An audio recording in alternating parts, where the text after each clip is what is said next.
Hello there, and I hope you are doing well. Here's a quick guide on how to complete the Heist Battlegrounds Moon Nightfall on Grandmaster difficulty. I will first show you our loadouts, followed by the strategies. Timestamps are in the description below. This Grandmaster contains barriers and unstops. All three shield types are within the GM and the threat is void. At the time of the recording, the surges were arc and strand. This could be different for you depending if you do the GM on the week it comes out or later on for your Conqueror title. So always double check what the surges are and match your subclass and weapons to them. Moving on to loadouts, we had a Warlock running well for survivability combined with Phoenix Protocol to get super energy upon getting kills inside the well. The Hunter ran Mobius Quiver for clearing ads along with Omnioculus for infinite invis grenades. The Titan ran Sentinel Shield for ad control combined with Ursa Furiosa Gauntlets to regain super energy and create orbs of power. Moving on to weapons, we had a Warlock running Wish Ender for barriers as well as a Fusion Rifle for unstops and Heavy Linear for damage.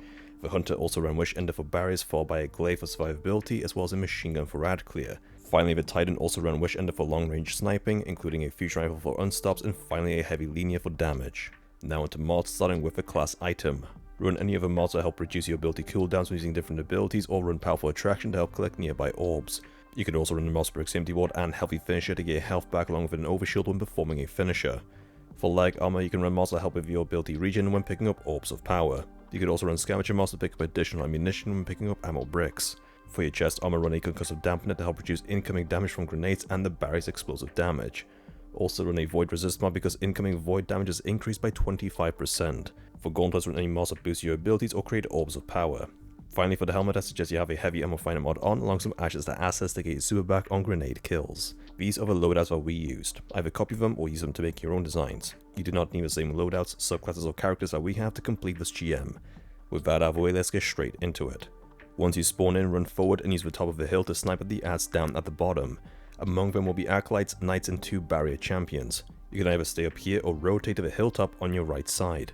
The hill on the right has an angle in the whole area below you and has the perfect cover. It is also out of range of the Seraph Towers at the back of the map, making it an ideal location to clear out all the ads.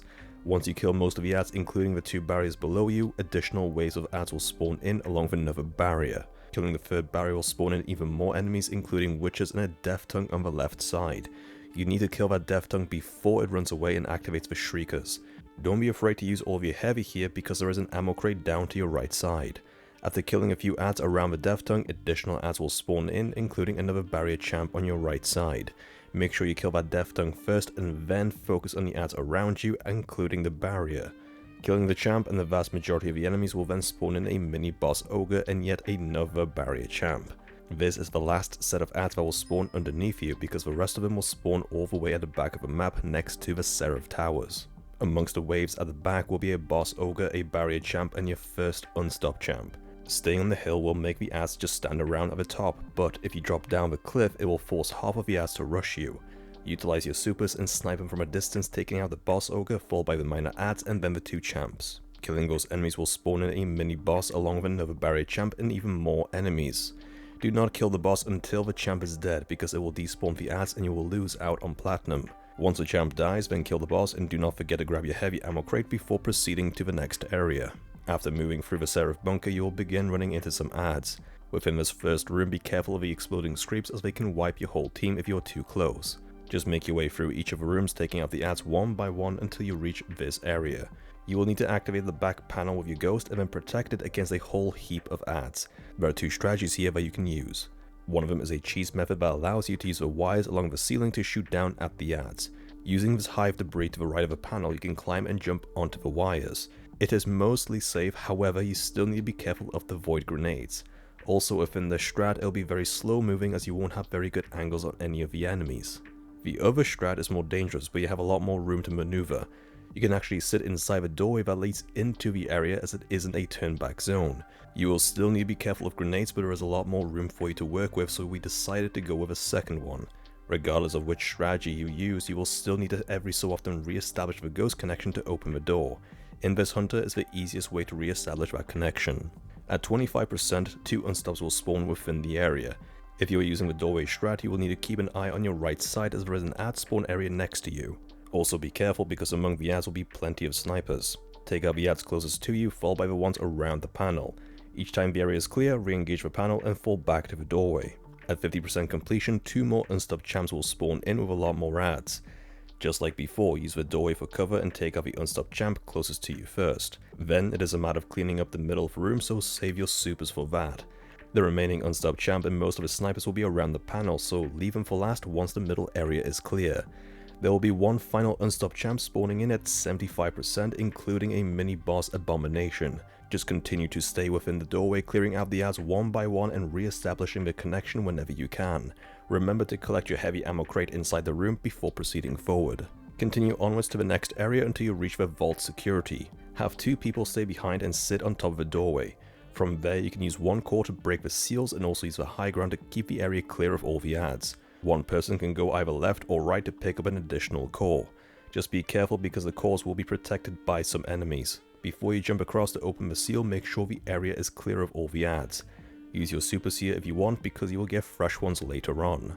Remember to pick up the ammo crate inside the tunnel and you are now in the boss room. There are 2 strats here that you can use. You can sit on the bottom left and right side corners of the room where you can chain your supers and defeat the boss that way. Or you can cheese it by using the top wiring. To do so, have one person stay behind to activate the panel whilst the other 2 can run to the back left side of the room.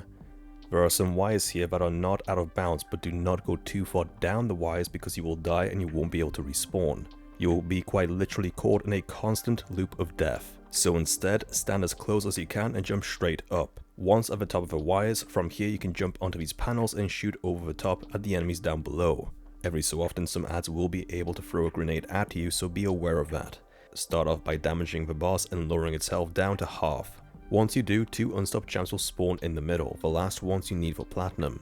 Simply use the top wires to safely dispose of the Unstops and keep an eye on the boss at all times so it doesn't shoot you. With the Unstops will also arrive Scorn Captains that once killed drop a core on the ground.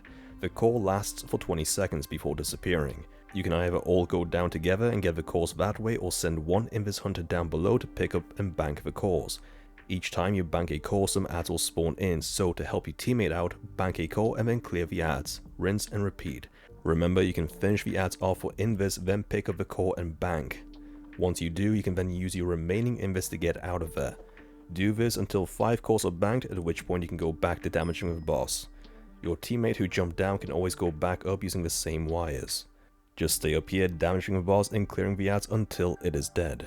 And there you have it, that is how you complete the Heist Battlegrounds Moon Nightfall on Grandmaster difficulty. If you have found the guide to be helpful, then please like, share and post a comment. Don't forget to subscribe for more Destiny 2 guides. Thank you for watching and I will see you next time.